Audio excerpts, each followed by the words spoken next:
एक गौ की और दूसरे कन्याओं की।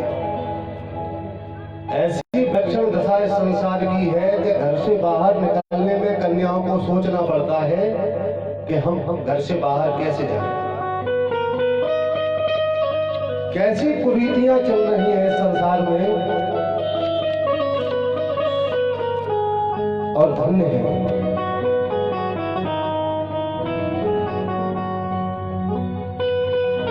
पुत्रियों के लिए कितना वर्णन किया जाए। पिता के नेत्रों में अश्रु क्यों आते हैं जिस समय पुत्रियों की विदाई होती है? क्योंकि पुत्र कभी किसी के कोई सुख नहीं देते और ना ही सेवा करते हैं। केवल सेवा कौन करता है? पुत्रियां। पुत्र लेटे रहेंगे 9-9, 10-10 बजे तक, कहीं उनको जगा दिया जाए तो दिन लाल करने लगेंगे। और पुत्री को कहीं पता लग जाए कि पिताजी प्रातः काल कहीं बाहर जा रहे हैं तो पिताजी से पहले बैग लगा करके तैयार कर देती है। और कहीं स्नान के लिए जल नहीं है तो स्वयं जल लेने के लिए चली जाती है। जल लेकर के आई और पिताजी को दे दिया। अब क्या कहें सज्जनों, उस समय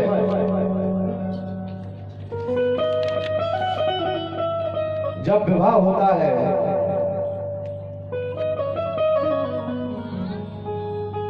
कन्या रुदन करती है, पिता का हृदय विदीर्ण हो जाता है। उस समय रामचरितमानस में बाबा कहते हैं कि जनक जी ने जब अपनी पुत्री सीता की विदा की, रहेहु कहावत परम विरागी, रहेहु कहावत परम विरागी, रहेहु कहावत परम विरागी, रहेहु कहावत परम विरागी, सियहि दिलों की धीरता भागी, सियहि दिलों की धीरता भागी, रहेहु कहावत परम विरागी। जो बड़े बैरागी माने जाते थे, संत माने जाते थे, उनके भी नेत्रों में अश्रु आ गए, धीरता चली गई हृदय से। तो ये तो महाराज मनु है। मनु महाराज का हृदय बड़ा व्यदीर्ण हो रहा है। और उसी समय मनु महाराज कहते हैं, करदम मैंने इस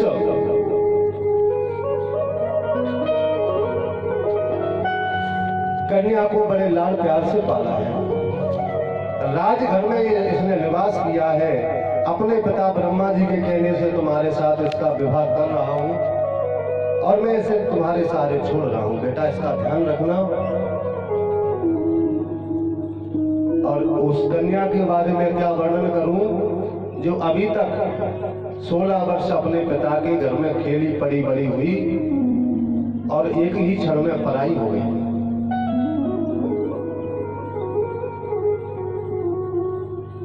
घर वाले तो कहते हैं कि बेटियां तो पराई हैं, बेटियां तो पराई हैं पराए घर के लिए।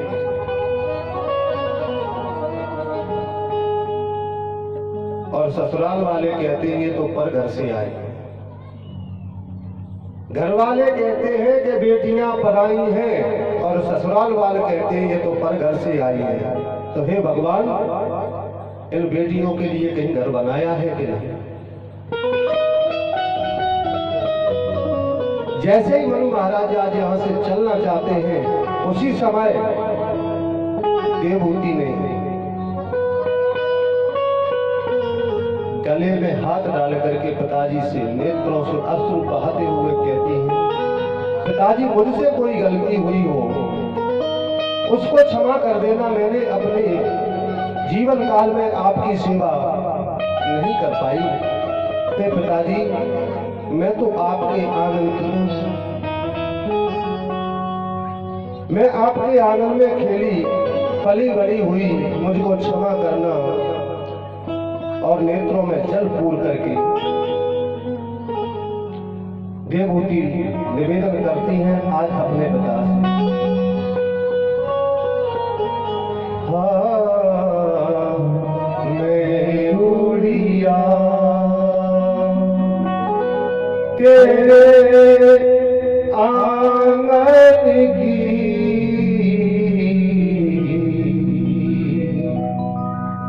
मैं उड़िया तेरे आंगन की, मैं गुड़िया तेरे आंगन की, मैं गुड़िया तेरे आंगन की, मैं गुड़िया।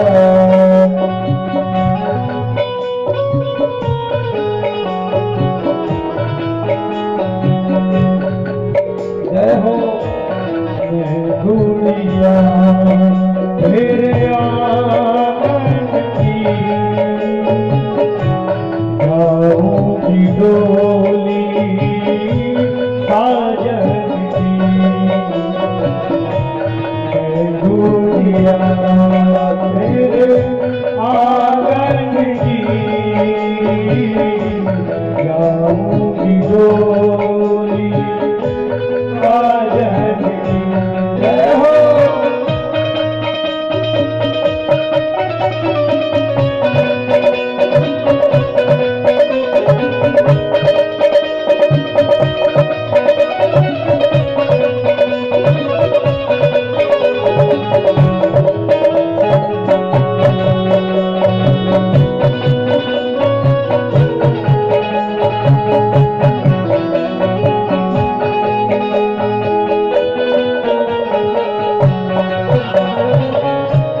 मत रो भैया क्यों रोती है, बेटी पराया धन होती है। मत रो भैया क्यों रोती है, बेटी पराया धन होती है। धन की हो या धन की हो या निर्धन की, मैं गुड़िया तेरे आंगन की, मैं गुड़िया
प्यार करती है।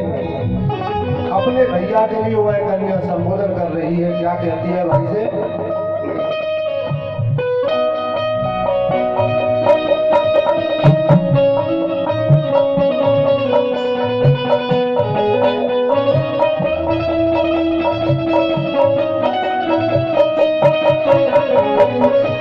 मैं द्रौपदी बहन हूँ भैया, आना बनकर कृष्ण कन्हैया। मैं द्रौपदी बहन हूँ भैया, आना बनकर कृष्ण कन्हैया। जब सुख आवे, जब सुख आवे सावन की, मैं गोरिया तेरे आंगन की, मैं गोरिया।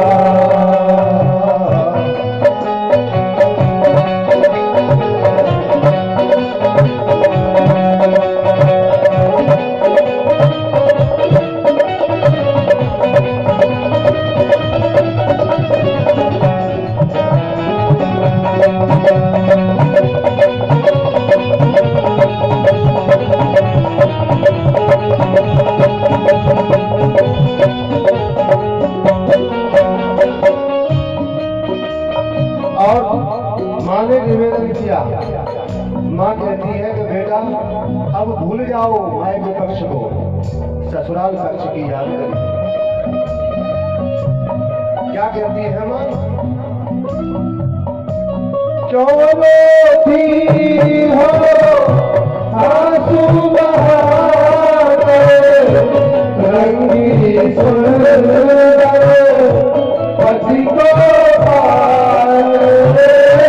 चौबी हो आंसू बहाकर, रंगी सुंदर पति को पाए।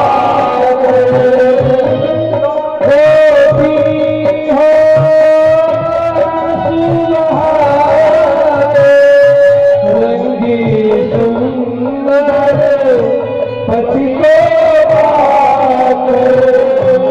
अब तो हो गई, अब तो हो गई पर घर की,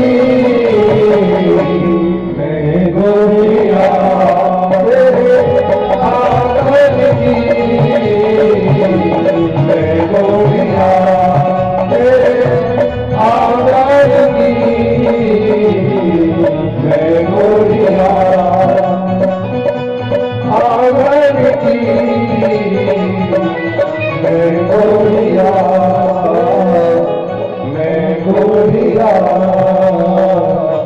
मैं गोरिया।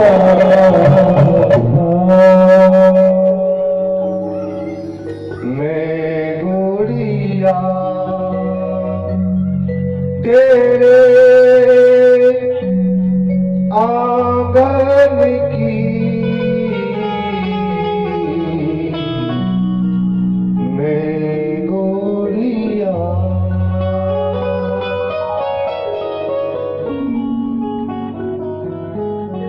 इस प्रकार से आज सुंदर विदाई मनु महाराज और शत्रुपा महारानी देवहूति को छोड़ करके चले जाते हैं। काफी समय हुआ, कुटिया में देवहूति निवास कर रही है। काफी समय हो गया, कई वर्ष नहीं, कई हजार वर्ष निकल गए। उसी कुटिया में सैकड़ों पक्षी अपने घोंसले रखे हुए हैं। उसी कुटिया में सैकड़ों चूहा अपने बेल खोदे हुए हैं। उसी कुटिया में सर्प निवास कर रहे हैं। उसी कुटिया में थोड़ी सी जगह है, कर्दम ऋषि बैठे हैं। अब देवहूति जी सुंदर पति सेवा में लगी है। पातिव्रत धर्म इन्होंने अपनाया है। तो हमारा शास्त्र कहता है प्रत्येक स्त्री को पातिव्रत धर्म धारण करना चाहिए। यहाँ पर देवहूति ने सुंदर पात्र धर्म अपनाया, पति सेवा में तत्पर है। पति नेत्र बंद करके सुंदर तपस्या कर रहे हैं, फल फूल तोड़ करके लाती है, सामने रख दिए। पति ने भोजन किया और नेत्र बंद किए और बैठे। अगर फल बचे तो उनको ले लिया, नहीं बचे तो केवल जलपान करके। एक राजकन्या राजघराने से आई हुई कन्या और एक संत को विवाही गई और उसके भोजन की व्यवस्था नहीं, तब भी वह अपने पिता से शिकायत नहीं करती। और आज हमारे इस देश की दशा देखिए, अनेक तलाक हो रहे हैं, कारण केवल उनके माँ बाप। कन्याएं तो कारण बनती हैं, लेकिन हमें सीख लेना चाहिए देवहूति से।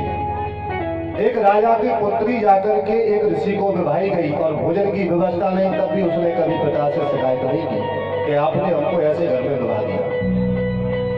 और आज थोड़ी सी आपत्ति विपत्ति कन्या पर आए तो तत्काल फोन आ जाएगा, माता जी आज अब उन्होंने ये कह दिया, आज हमने कहा था कि मटर पनीर बन जाए, उन्होंने नहीं बनाया। और मटर पनीर ऐसे ही महाभारत चालू हो जाता है। धिक्कार है उन कन्याओं के लिए, वो अपने कुल को लजाती ले जाकर के। खैर प्रसंग पर ध्यान दें। मैया देवहूति ने ऐसी तपस्या की, पूरा शरीर क्रस हो गया, एक एक नस दिखाई दे रही है, हड्डी दिखाई दे रही है, लेकिन कभी उन्होंने शिकायत नहीं। और हमारे शास्त्र में पतिव्रताओं का बड़ा उल्लेख है, और आज की पतिव्रताओं की बात करें तो बड़ी विलक्षण दशा है।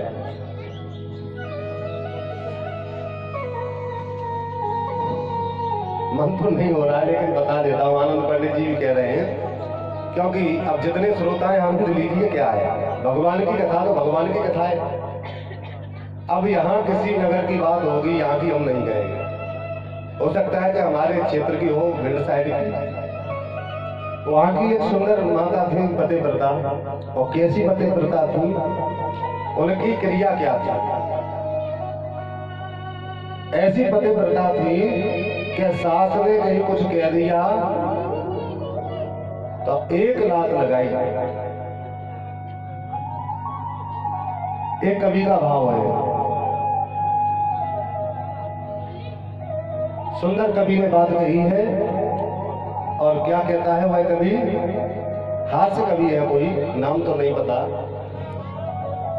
सासु के लगावे लात, सासु माँ के लात लगाती है, पति करता है। सासु के लगावे लात और नंद सो बनावे बात, दौरानी जेठानी के लेगा को फाड़ती।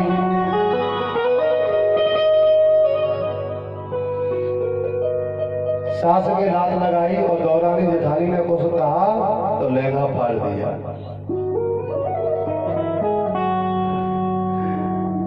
पति सो निखट्टू कहे और भगावे मार मूसर सो, और देवर की गर्दन पकड़ चुटिया को तानती। पति को मूसल दिया, भागो। अब मूसल की बात देखो, मूसल एक पतिव्रता थी सुंदर किसी गांव में, और वो मूसल से ओखली में धान डाले और मूसल से ऐसे कूटने लगी। पहले ये मशीनें नहीं आती थी, चावल निकालने के लिए मूसल से प्रयोग किया जाता है। अब मूसल चल रहा है और बगल में ही क्या होता है कि एक धुंधली जैसी पतिव्रता बैठी है, और ये पतिव्रता मूसल चला रही थी। इनके पतिदेव आए, आवाज दी कि देवी जरा जल ला करके दे दो, पानी दे दो मुझे। जैसे ही पानी की आवाज आई, इनका मूसल ऐसे गया, इन्होंने छोड़ दिया, खड़ी होकर के चली गई, जल दे दिया पति को। अब वो देख रही है बगल वाली धुंधली, उन्होंने देखा कि मूसल तो आकाश में टकरा है, और पतिव्रता आई, आकर के मूसल पकड़ा, चालू हाथ पकड़ लिया धुंधली देवी। ए रुको रुको बहन रुको, क्या है? बोले आपके पास ये शक्ति कहाँ से आई? बोले कौन सी शक्ति? आपने अभी आकाश में ऐसे मूसल छोड़ा, वो ऐसे हवा में स्तंभित है। बोले हमें नहीं पता, हम तो अपने पति की सेवा करते हैं। तो इन्होंने कहा कि ठीक है, पति की सेवा का यह प्रभाव है, तो अभी है क्या? कौन सी वाली? सासु के लगावे ला, वो वाली पतिव्रता। इन्होंने कहा पतिदेव से, पतिदेव बोले इधर आओ, क्या है? आज आप बाहर खेतों पे काम करने जाओ, या जॉब के लिए जाओ, या स्टेशन पर जाओ, जहां भी जाना है जाइए, अपना काम पूरा करके आप जब आओ तो बाहर से जल मांगना, आज हम जल देंगे आपको। इन्होंने कहा कि भैया हमारे तो भाग्य खुल गए, जब से विवाह करके आई है 3600 कर्म कर दिए हमने, इससे ज्यादा होते हो तो पता नहीं है, इतने हमने सुने हैं। सोचते हैं अब क्या करें, भाग्य तो खुल गए, जाते हैं भैया काम के लिए आए, और इधर इसने ओखली में मूसल डाल के, वो ओखली में धान डाल के मूसल लिया और प्रारंभ ऐसे। पतिदेव की रास्ता देख रही, पतिदेव आए दरवाजे पर। अब वैसे पतिदेव ने आवाज लगाई, अरे देवी जी जरा जल ला दो, हमें जल की आवश्यकता है। ऐसे जल की कही तो इसका मूसल नीचे था, इसने जानबूझ के ऐसे किया, और जैसे ही छोड़ा तो मूसल छोड़ते इसकी नाक पे आकर के गिरा, नाक से इसके लहू निकलने लगा, रुधिर निकलने लगा, बड़ा क्रोध आया। अच्छा जल मांग रहे, दौड़ करके मूसल उठाया और पति की तरफ एकदम से दौड़ी, तो 4 मूसल लगाए, ये लो जल, ये लो जल। पति देव ने कहा कि ये तो हम पहले ही समझ रहे थे कि कुछ न कुछ अनहोनी है।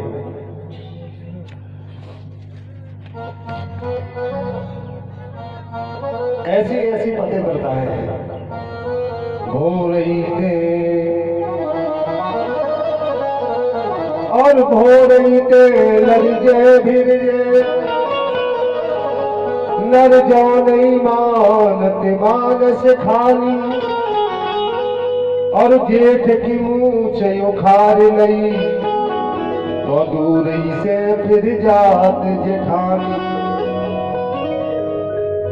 सास को मारे सांस न राखत,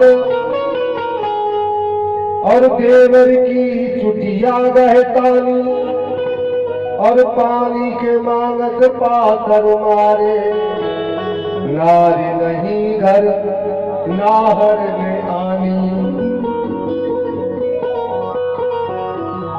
ऐसी पतिव्रताएं आज की कहीं कहीं प्रातः काल केवल लड़ाई लड़ाई की, और जेठ से के चले और थोड़े तुम्हें भी हम समझाइए, बहुत इज्जत हो गई आप।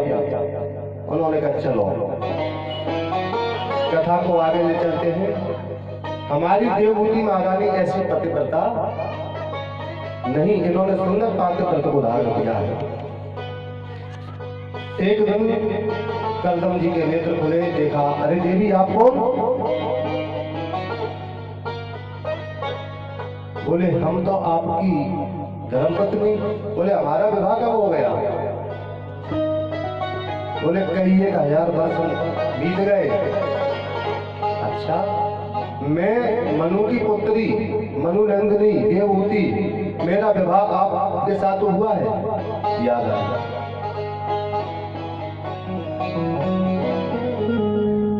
और वैसे भी शास्त्र हमारा ये कहता है, यहाँ देवहूति ने कितना त्याग किया। केवल स्त्री परम गति को तभी प्राप्त होती है। आनंद पंडित जी, थोड़ा चर्चा का विषय है, बुरा तो लगता है लोगों को। स्त्री परम गति को तभी प्राप्त होती है जब अपने पति की सेवा करे। आवश्यकता नहीं है कि किसी देवी देवता की पूजा करें, ना किसी संत फकीर के यहाँ जाने की आवश्यकता है। ना किसी पंडित जी के पास जाने की। तो बोले पति की सेवा ही उसका परम कर्तव्य है, शास्त्र हमारा यही कहता है। नहीं तो बाबा तुलसीदास जी ने भांग थोड़ी खाई थी। उन्होंने क्या कहा है पतिव्रताओं के लिए, स्त्री हमेशा अवगुणों को धारण करती है। बाबा तुलसीदास जी कहते हैं अवगुण आठ सदा योर रहेगी, अवगुण आठ सदा योर रहेगी, अवगुण आठ सदा योर रहेगी, अवगुण आठ सदा योर रहेगी, नारी स्वभाव सत्य सब करेगी, नारी स्वभाव सत्य सब करेगी, अवगुण आठ अवगुणों को धारण करने वाली स्त्री, और वह स्त्री शास्त्र का नियम है कभी भी स्त्री मंच पर बैठने की अधिकारी नहीं है। स्त्री और शूद्र को मंच पर कभी बैठना नहीं चाहिए, शास्त्र में लिखा हुआ है। उतनी वो स्त्री अपराधी है मंच पर बैठने की, उतने ही हम जो करवाते हैं भागवत, उससे ज्यादा अपराध हमारा और आपका है। श्रुति में लिखा है, अगर कोई बात करना चाहे तो मैं दिखा दूंगा, मेरे पास प्रमाण है, श्लोक है। स्त्री के मुख से जो दुरात्मन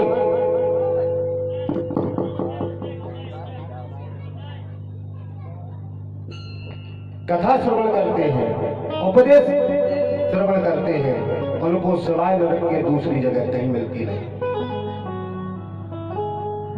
अब आज की तो बड़ी विलक्षण दशा है। वहां बाबा जी कहते हैं भय अविवेक असौच अदाया, चपलता न जाने, ज्यादा बातें हमें नहीं करनी, केवल हम ये बताना चाहते हैं व्यास मंच पर स्त्री को कभी बैठना नहीं चाहिए। लेकिन हमारे जो बड़े बड़े धर्माचार्य हैं वह मुख साध करके बैठे हैं, तो हम जैसे लोग होंगे तो सुनता ही कौन है। अरे स्त्री का परम कर्तव्य है केवल अपने पति की सेवा करे, और बाबा तुलसीदास जी का मन इतने से भी नहीं भरा, तब उन्होंने क्या कहा है सोरठा में, सहज यपावन नारी और पति सेवा शुभ गति लहेगी, सहज। और स्त्री सहज में अपवित्र है, अपावन है, लेकिन सुंदर गुण क्या है, बोले केवल पति की सेवा से वह शुभ गति लेती है। अब आप ये न सोचें मैं उन स्त्रियों के लिए संकेत कर रहा हूं जो अपने मन मुरादू चलती, जो गृहस्थ आश्रम को धारण किए हुए हैं, उनकी मैं निंदा कभी नहीं करता, क्योंकि ध्रुव और प्रहलाद जैसे बालकों को भी उन माताओं ने ही पैदा किया है। यदि जगत में माता नहीं होती, स्त्री नहीं होती, ये संसार अधूरा है। नारी निंदा ना करो, नारी नर की खाक, नारी से शुद्ध उपजे ध्रुव प्रहलाद समान। ध्रुव और प्रहलाद जैसे पुत्र होते हैं, राम और कृष्ण जैसे पुत्र आते हैं, और बड़े बड़े संत और